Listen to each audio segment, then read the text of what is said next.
વિદ્યાર્થી મિત્રો, હું વાજાનિધિ મારી યુટ્યુબ ચેનલ નિધિ સ્ટડી પોઈન્ટમાં આપ સર્વે વિદ્યાર્થી મિત્રોનું ફરી એક વખત હાર્દિક સ્વાગત કરું છું. આજે આપણે જોવું છે ધોરણ 6 વિષય વિજ્ઞાન અસાઇનમેન્ટ, જેમાં આપણે પ્રશ્ન 1 બ જોઈ ગયા છીએ, પ્રશ્ન 2 અ જોઈ ગયા છીએ અને પ્રશ્ન 2 બ જોઈ ગયા છીએ.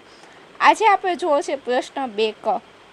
તે પહેલાં એક ખાસ અગત્યની વાત કે જો તમે હજી સુધી ચેનલને સબસ્ક્રાઈબ ન કરી હોય તો ચેનલને સબસ્ક્રાઈબ કરો અને આગળના બધા જ અસાઇનમેન્ટના વિડીયો મેં મૂકેલા છે તે જોઈ અને પછી આ વિડીયો જુઓ, જેનાથી તમને વધારે ખ્યાલ આવે.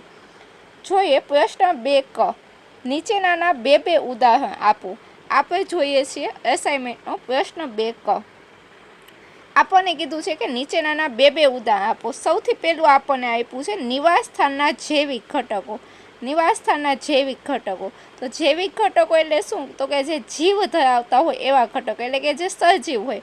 તો નિવાસસ્થાનમાં સજીવ ઘટકો તરીકે આપણને ખબર છે બે જ આવશે, એક તો વનસ્પતિ અને બીજું છે પ્રાણી. આ બંને કેવા છે?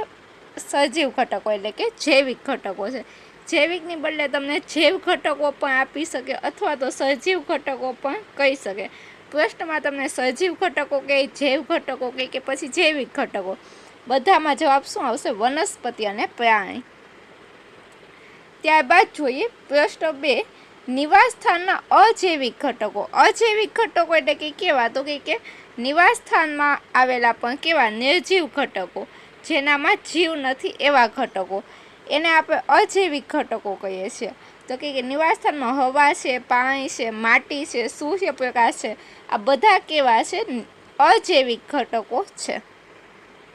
ત્યારબાદ જોઈએ ત્રીજું જલીય નિવાસસ્થાન. જલીય નિવાસસ્થાન એટલે શું? જલીય નિવાસસ્થાનમાં કોનો સમાવેશ થાય? તો કે તળાવ છે, સમુદ્ર છે, દરિયો છે, મહાસાગર છે, નદી છે, મહાસાગર છે, નદી છે, આ બધાનો સમાવેશ શેમાં થશે? તો કે જલીય નિવાસસ્થાનમાં થશે. ત્યારબાદ જોઈએ ચોથું રણ પ્રદેશમાં ઉગતી વનસ્પતિ કઈ છે? તો કે રણ પ્રદેશમાં કઈ કઈ વનસ્પતિ ઉગતી હોય? તો કે થોર છે, ફાફડા થોર, એ ઉપરાંત કુવારપાઠું છે, બાવળ છે, બોરડી છે, આ બધી વનસ્પતિ ક્યાં ઉગે છે? તો કે રણ પ્રદેશમાં ઉગતી હોય છે. ત્યારબાદ જોઈએ રણ પ્રદેશમાં રહેતા પ્રાણીઓ. રણ પ્રદેશમાં કયા કયા પ્રાણીઓ રહેતા હોય છે? તો આપણને ખબર છે એક તો ઊંટ છે, જેને આપણે શું કહીએ છીએ? રણ પ્રદેશનું જહાજ કહીએ છીએ. એવું ઊંટ છે, કાંગારૂ છે, ઉંદર છે, રણનો સાપ છે, આ બધા જ છે એ ક્યાં રહેતા હોય છે? તો કે રણ પ્રદેશમાં રહેતા પ્રાણીઓ છે. ત્યારબાદ જોઈએ પર્વતીય વિસ્તારમાં રહેતા પ્રાણી. પર્વતીય વિસ્તારમાં રહેતા પ્રાણી કયા છે? તો કે યાક છે, હિમચિત્તો છે. હિમચિત્તો મીન્સ કે સ્નો લેપર્ડ છે, આખું વ્હાઈટ રંગનું હોય છે. યાક છે, હિમચિત્તો છે, પર્વતીય બકરી છે, આ બધા પર્વતીય વિસ્તારમાં રહેતા પ્રાણી છે. ત્યારબાદ જોઈએ સાતમું જલીય વનસ્પતિ. જલીય વનસ્પતિ કઈ કઈ છે? તો કે જલીય વનસ્પતિમાં કમળ આવશે, હાઇડ્રીલા આવશે, આ ઉપરાંત સિંગોડા છે, સિંગોડા છે, આ બધી વનસ્પતિ કેવી છે? જલીય વનસ્પતિ છે, એટલે કે પાણીની અંદર ઉગતી વનસ્પતિ છે.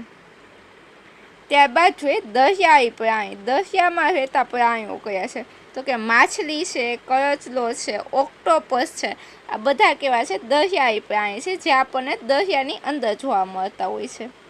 ચલો, અહીંયા આપણો પ્રશ્ન 2 ક છે એ પૂરો થાય છે. ખૂબ નાનો એવો પ્રશ્ન છે, પણ ઘણી વખત આ પ્રશ્ન છે એ તમને 2 માર્કમાં પૂછાતા હોય છે. ઘણી વખત 2 માર્કમાં જલીય નિવાસસ્થાનના 2 ઉદાહરણ, અજૈવિક ઘટકોના 2 ઉદાહરણ, એવી રીતે તમને પૂછાઈ શકે છે.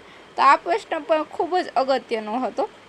આજનો વિડીયો તમને કેવો લાગ્યો તે જરૂરથી જણાવજો. આજ માટે બસ આટલું જ રાખીએ. ફરી મળીશું આવતા લેક્ચરમાં. ફરી એક વખત યાદ દેવડાવું છું, જો તમે આગળના વિડીયો ન જોયા હોય તો જોઈ લેજો, અને જો ચેનલ પર નવા હોય તો ચેનલને સબસ્ક્રાઈબ કરો. જો તમને વિડીયો ગમતા હોય તો વિડીયોને લાઈક કરો અને તમારા બધા મિત્રો સુધી એને શેર કરો. ફરી મળીશું આવતા લેક્ચરમાં. ત્યાં સુધી થેન્ક યુ સો મચ.